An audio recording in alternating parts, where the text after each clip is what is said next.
Should we give money to encourage young artists? Or is it the struggle against adversity which pushes young artists to be creative, like in the good old days? More specifically, can we really afford to live in a cultivated continent? Culture in Europe, your questions today on iTalk to Paul Dujardin, CEO of the Palace of Fine Arts in Brussels. The Palace of Fine Arts, it's a very trendy place, in one sentence. The Palace of Fine Arts is an art centre that is multidisciplinary, and where the production and support of creation are the priorities of the European mission. So we interviewed young Europeans at the Grand Place here in Brussels. Let's hear some questions. Hello, my name is Vlad, I'm from Romania, and I want to ask how the European films can compete with an American blockbuster. In Europe, can we really afford to compete with these huge Hollywood budgets? Absolutely. I think that European films have been at the heart of cinema ever since the Lumiere brothers. And I think we've seen a recent trend with the support of the media programme that cinema is growing in Europe. But there are big inequalities between countries. France, for example, has a large film industry and others don't.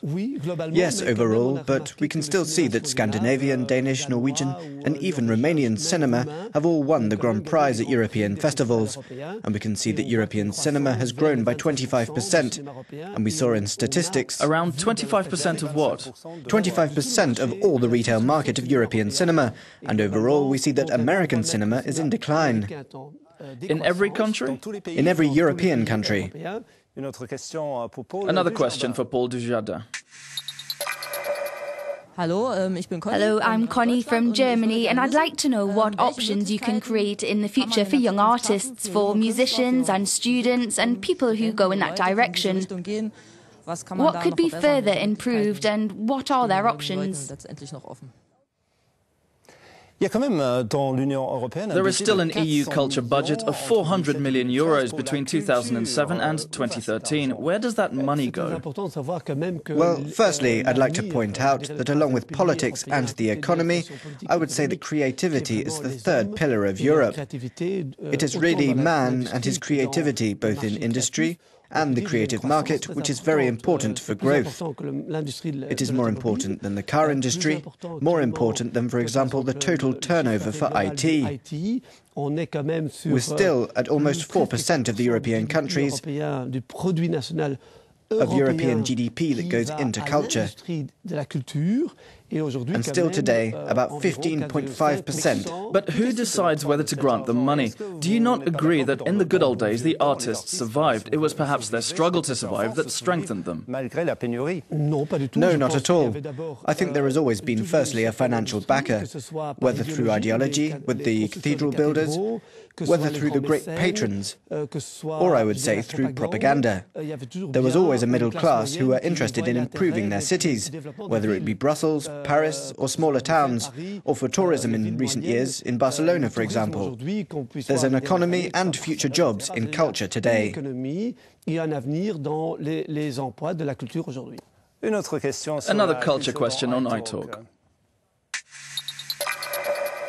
Hello, Mr. Dujardin. I'm Pascal from Belgium. There have been many initiatives aimed at promoting classical music to children. Do you have any ideas for doing the same thing with jazz? In the end, you do things on jazz, but must we choose the musical genre? Should we promote other genres? Well, I would say that jazz has remained a great tradition.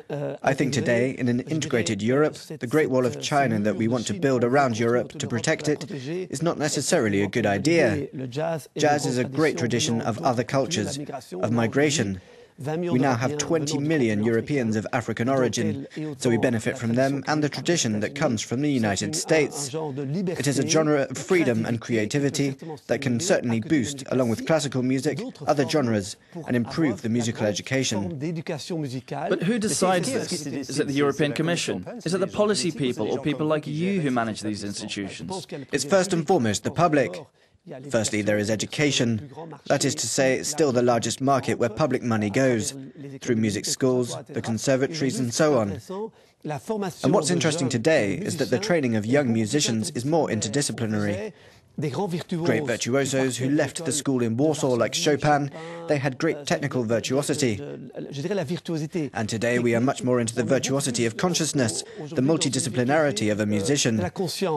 If you take the winner of a grand piano competition, you will discover that he has been training just as much in free jazz or pop and rock, because by tradition these different musical influences are important in contemporary creativity, even if he's a classical musician. Paul Dujardin, another question. How can Europe help artists from small countries, not English or French-speaking ones, to promote their works elsewhere in Europe?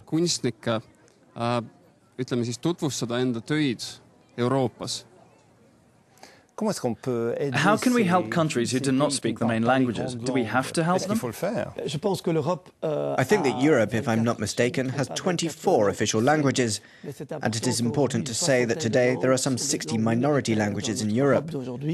And it is important to stimulate them, because through creativity, whether literary or in film...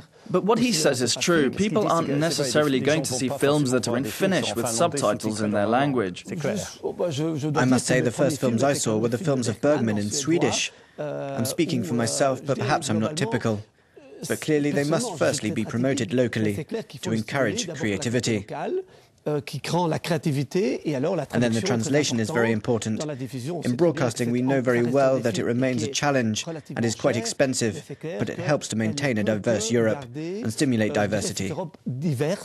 The French were the first to encourage this diversity, but were also the first to not support other languages. The French exception. Absolutely. We have the Basques and so on. I must say it always intrigues me to discover this great diversity, Scottish Gaelic, etc. I'm personally quite favourable to this linguistic diversity and creativity in Europe. I don't think it is a good idea to end up in a situation where everyone speaks one of the big European languages, English, French or German. One last question on iTalk for Paul Dujardin, Director of Fine Arts. Hi, I'm Lawrence and I'm from Belgium. I was wondering why these days the beautiful classic operas are being performed in a contemporary way. Why don't they preserve the authenticity of the plays? Since Europe is paying for these cultural projects, should the investor have the right to intervene in how the pieces are performed? I think that this is important. This debate has been going on ever since the Palace of Fine Art was created in the 1920s in Brussels. There's always been a tension between putting on a contemporary art show and re-showing a piece of art history. Since the 18th century, we have always been looking at both contemporary artworks and those which were rediscovered. I think that the European culture today is based on the rich cultural diversity of the past. And I think that opera is the very symbol of this form of freedom. In the 18th century, it was a popular art form. And today it is enjoying a renaissance. It has always promoted revolutions, whether by Verdi or by Moet de Portici in Belgium. It was a popular democratic art which now finds a form of democratization in culture. And I think it is important to review films like The Magic Flute of Bergman or Amadeus, which have helped give opera a place in cinemas. And now we also see today that the theatre and cinema have gone through a great deal of development, so that now there is much greater access. For example, the Royal Opera House in London, which gives the possibility to relive the old works for a large number of public, with great success today, both in the theatre and in opera. Paul Dujardin, in any case, we believe along with you that it can be a remedy for the crisis. Thanks for your answers. And I'll see you again for another iTalk from the European Parliament in Brussels on Euronews. Bien sûr.